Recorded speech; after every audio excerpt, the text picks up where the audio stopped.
welcome to Partner News Live today, August 28, 2024. As promised last time, we will have Jason Ross from Google Pixel telling us all about the new Pixel 9, two of which have just been launched and two that are about to be launched. We'll have Shellie telling us about new offers for the two that have been launched already, offers that you can be pitching to your business customers, well, today. We'll also have our very own Branson Hagmann. He wants to help you avoid any hiccups in porting in your new logo customers. But first, let's say hello to Shellie. Hey, Shellie, great to see you. Hello, Neil. How are you doing today? I'm doing just fine. Weather here is very autumnal, so it's the perfect weather. Long may it continue. Had a load of adults and children over at the weekend in the backyard and up the stairs and down the stairs playing games. I think I mentioned to you I put up a zip line a while ago. It's 82 feet. It's the diagonal launch. Wow. Yeah, in the backyard. So there were kids on that all day long, amongst other things. So been a wonderful, wonderful few days. I really do enjoy this time of year. Hey, listen, I wanted to tell you. Remember, I keep asking people to send in these photographs. We're just sending in weird images anyway. So listen, I wanted to ask you to have a look at some of these images and you decide, Shellie, funny or not funny. Okay? Okay, gotcha. Here's the first one. Okay. It's one of these count barriers, I don't know, turnstiles, I don't know what you call it. Funny? Not funny. I don't think it's funny. I think it's confusing. It certainly confused me. What does one do with that? How about this one? Oh, dear. Pancakes are not food? I guess not. What not do they funny. do, Okay. pancakes? Right, here's two pictures. Not funny. Who are you going to call? Ghost, but no one. You're driving. Funny? Not funny. No one. You're driving. Not funny. Not funny. Okay, fair enough. This one, Ruddington Vets with a picture of two pets, I think. Yeah. It's Highland Terrier and a cat, and then that's that. It's funny, but in a bad way. But it is funny. Yes. Yeah, it is funny though. A little ironic or something. Yeah, bizarre. Okay, but still Nothing funny. How about that? Yeah, so trespassing between 9 p.m. and 9 a.m., but trespassing during the day is okay? Right, I guess so. Right. So, you just get up in the middle of the night and you're free to go in. Funny or not funny? Sad. I don't think it's funny. I just think it's sad. Okay. When they don't know the difference, I've seen some reports on that there's young people that don't know the difference between AM and PM, and I don't understand that. Okay, so let me see what this one is. So last time I filled up my SUV, I think it was like $65. I mean, that's relatively inexpensive compared to some months when the gas price is really up. But this is stuck on the front of a gas pump. If you need a gas recipe, please pay inside. You're laughing. This is the first funny one? That one's funny. Yeah, that was actually funny. Excellent. That is funny. And this is the last one. This is the last one. At first, your eye goes to the picture. It goes to the TV, and I'm like, I don't see funny. But then you look at the man. It's funny. Yes, it's definitely funny. So I want to ask you a question about, I'm going to put you on the spot while we're live just now. Do you think I would suit a beard? Well, sometimes it depends on your partner, your girlfriend, your wife, on what they like. I always go by that because I think, you want the couple to feel comfortable about what especially a change like that. But then again, a lot of people look good with beards. I don't know if that particular one would be a good one. Your face stays warmer in the winter. I guess so. No, the reason I haven't grown a beard in a number of years is it's 90% gray and 10% red with my, my sister's a redhead, by the way. Hey, listen, something that's very North American is a beard with no mustache. Yeah, does that look appealing to you? Do you like men with a beard but no mustache? I really don't go by the trend per se, but yet you don't want to look too outdated. So I don't really know. I think you would look good with a beard. Yeah, I do. Yeah, but most interesting, Abraham Lincoln, President Lincoln, as a trendsetter, perhaps. I don't know. I don't know. All right, listen. I know you've got 3 offers. Can I ask you to come back in maybe about 15 minutes? And I believe you've got 3 offers for us. And at least one of them is about Pixel. We've got Jason joining us in just a moment to tell us about the recent Pixel 9 launch. And then we're going to have Branson Hagmann as well. So if you can come back in about 15 minutes, I look forward to seeing you then. That sounds great, Neil. Fantastic. See you in a moment. Okay. Okay, let's say hello to Jason Ross at Google. Jason Ross, welcome to Partner News Live. Hey, Neil. Thanks for having me here. No, thank you for stepping up today. I know that Noble Scudder was due to be on with us today, but he's been taken sick, so thank you for being here with us. Now, we all know that the Pixel 8a came out just a few months ago, and it had a number of exciting new features, and some of these features, and even more, have now been included in the Pixel 9 that was announced, 2 weeks ago? Yeah. We announced back on the 13th, I believe, and hit shelves on the 22nd. And I mean, we're excited to continue progressing, continue getting better, continue innovating for our customers. So, I mean, one of the things that everybody likes about the Pixels is the lack of bloatware. So Google paces, the addition of new facilities and features on the Pixel in a very thoughtful way. So, I mean, everything I've ever seen in the Pixel has been useful to me personally. We want our phones to be just intuitive. We want our phones to be easy to use, not just for the consumer, but especially for businesses. We know that for a business to thrive as best they can, they don't want to spend all of their time trying to figure out how their new phone works. We want them to be able to work intuitively in their new phone. So while we're adding a lot of new things in our phones, we're also making sure that these phones, these applications, these devices are just easy to use and they're accessories to be able to use throughout the day. All things said, we want to make sure that not just our consumers, but our business partners are able to get into our devices and our devices can be easy to use without having to think too much. I don't know if I'm going to get in trouble with any trademark law here, but we want our customers to be able to set it and forget it if they're familiar with the rotisserie chicken grill from yesteryear. Makes perfect sense. Now, you know that I've been using Google Voice call screening for several years now. I love it, because, of course, we all know that the do not call registry hasn't worked for a decade. I understand now that Gemini is now involved in detecting whether we're being robocalled or spammed or something. Can you tell us more about that, please?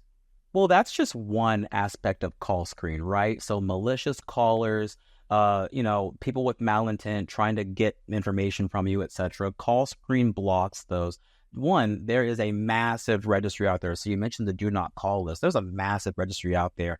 And Google AI and call screen are going to make sure that those callers don't get through to you. But also what call screen does, or rather what you can do, is make it to where any first-time caller gets screened by your Google AI. And while they're getting screened, you can see what they're saying in real time. Similar to Google Visual Voicemail. However, instead of being recorded, you're seeing what's being said so that you can decide to respond or not respond. So if let's say your phone rings when you're in a meeting or a phone rings when you're with a customer, you can see what's happening in real time. And if you need to respond, you can respond. If you don't need to respond, you can continue that FaceTime with that customer and then get back to that call knowing exactly what they needed, all that powered by call screen. Now that we're talking about Gemini, tell us more about what Gemini can do for us. Gemini AI, we're familiar with Google Assistant. We've been utilizing Google Assistant. You've probably heard the phrase, okay, Google, or hey, Google. Well, within Gemini, we're taking that and we're applying so many other opportunities to help us be successful throughout our day. One great way that we can do that is make sure that we're transcribing emails the way that we want to transcribe emails. How many times are we drafting an email and backspacing and drafting and backspacing and drafting? Well, now, utilizing Gemini to help me write, literally a feature called Help Me Write, I can write my email down and then I can hit the Help Me Write button and it can formalize what it is that I'm saying. It can make it more casual. It can elaborate. All of that powered by Google AI just from using Gemini inside of Workspace. Great. And also, if I remember rightly, we can circle text or a part of a photograph as well. Absolutely. So contextual AI is a real fantastic thing. Gemini is able to understand text, voice, picture, and video. So with our new feature called Circle to Search, I can circle an image, I can circle a block of text, and Gemini can summarize that text for me. It can look for different images similar to that image. The way that I found a pair of shoes last week while I was shopping is insane.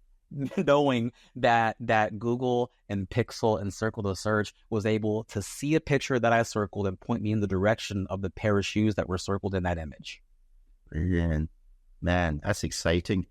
Try to think. I mean, I've been using Google Maps since it first came out, but regular viewers know that I've been taking my family into Yellowstone Park recently, and of course there are no cell towers on purpose in Yellowstone, and therefore I download maps. But I understand now that if I was to go on vacation to a foreign country, I could actually download a language pack or several language packs, and I could use my Pixel phone to have a translated conversation with a local person.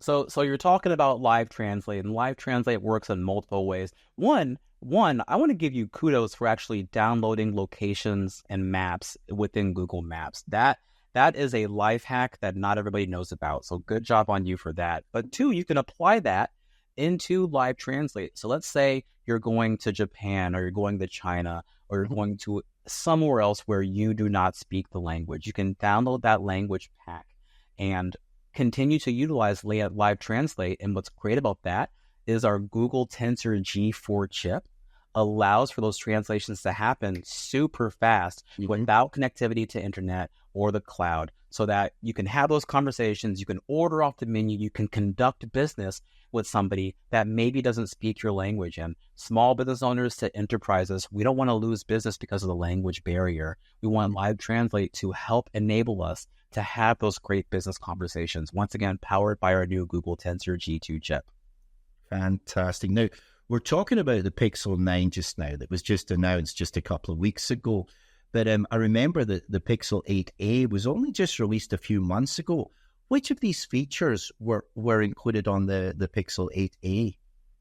What's fantastic about what we're offering with our Pixel devices is that much of what you see on our Pixel 8a, our Pixel 9, our Pixel 9 Fold, heck, even our Pixel 8s and our Pixel 7, a lot of these features kind of transcend time. We want to make sure that our customers that want to have the Pixel software, that want to have those Pixel advantages, many of those advantages are on all of our devices. Now, when you start to see our tiered system, that's when you start to see size of device or size of camera, etc.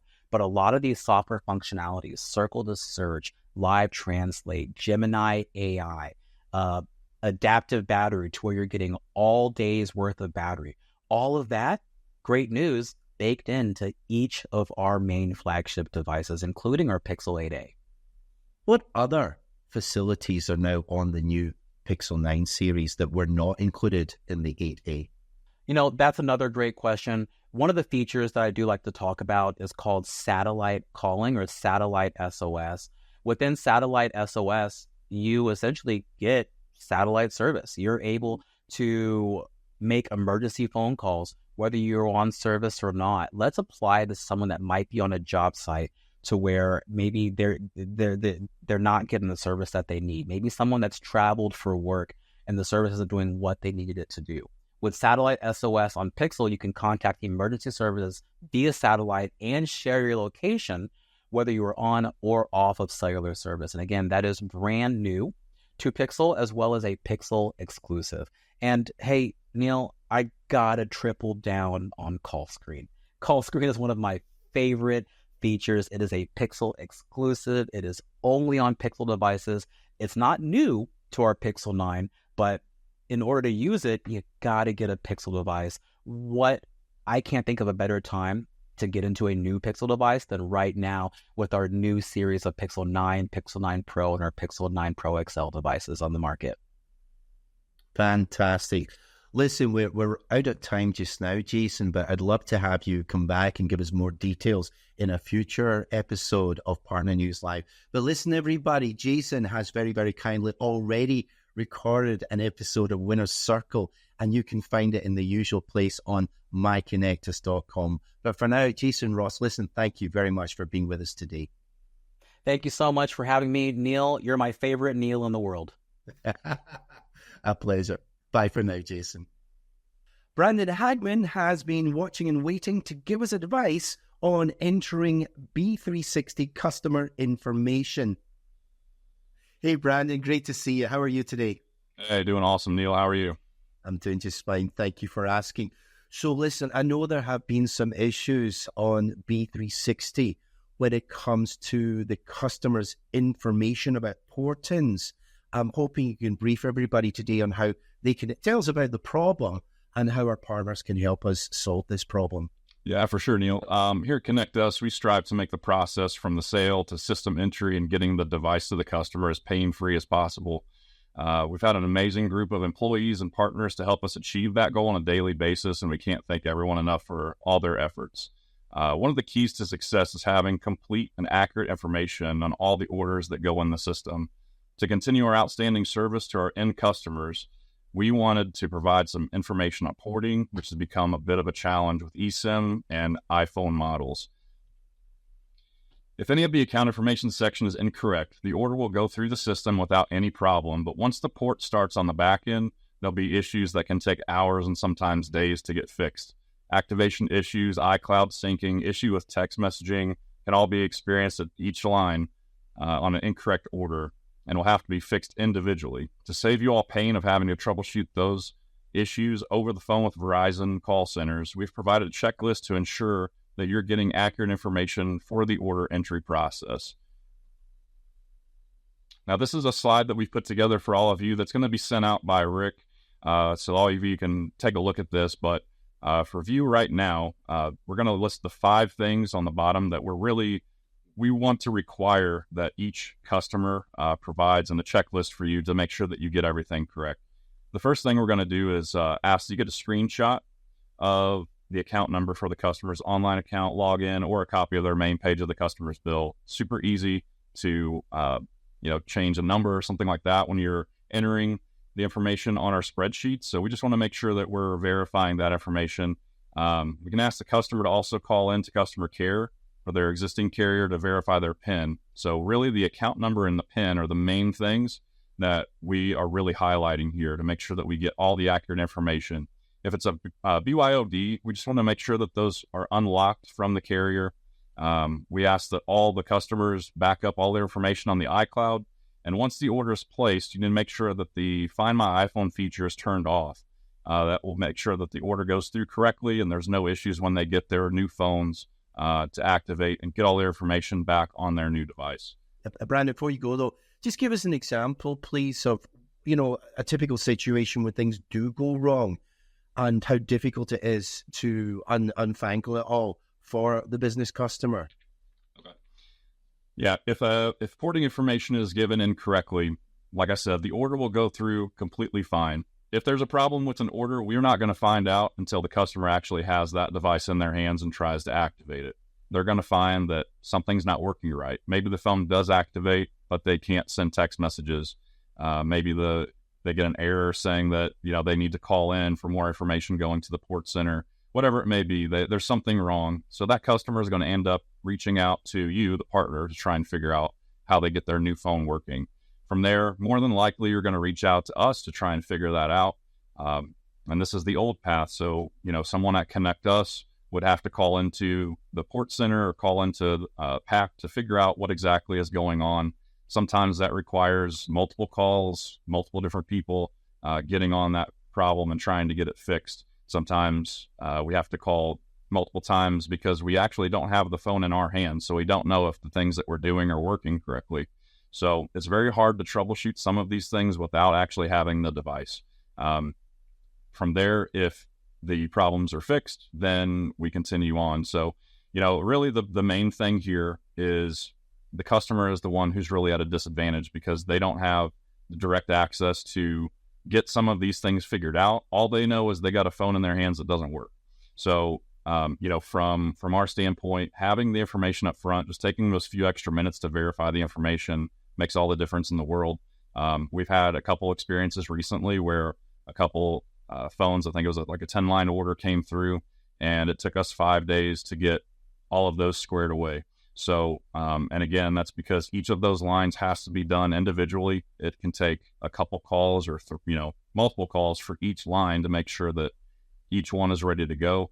So, you're talking, 5 calls for each line that can, be quite a lengthy process, getting hung up on.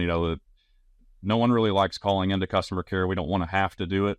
It's one of those unnecessary evils that we've got to do. And so, sometimes we just have to kind of do what we got to do to get these things fixed. But so clearly you can fix it. It's just, it's going to suck up your time, Verizon's time, and of course our partner's time. And the worst thing, of course, is the business customer is going to be a little bit frustrated. So if we can avoid this. So you said a moment or two ago, Brandon, that there is a crib sheet, a 101, a cliff note coming out via MailChimp from the usual email address at Connectus Wireless. If there's anything in there that's not, 100% clear, who's the best person for a partner to call just to get that clarification? Yeah, so anytime you need any help with anything involving the order, you can definitely reach out to whoever your ticket was assigned to. If it needs to be escalated, myself, Brandon, Karina, Jenny, you can contact any one of us. We'll help you make sure that we get you to the right place, give you any guidance that you need, any answers to questions you have. So we're always here for you. We want the best for you guys. We want the best for our customers, and we're here for you. Fantastic. Branson Hagmann, appreciate you coming on today. Take care. Thanks, Neil. Have a good one. Thank you, Brandon. And now let's say hello again to Shellie. Hey, Shellie, welcome back. So I think your first offer today is for the Pixel 9, if I remember rightly.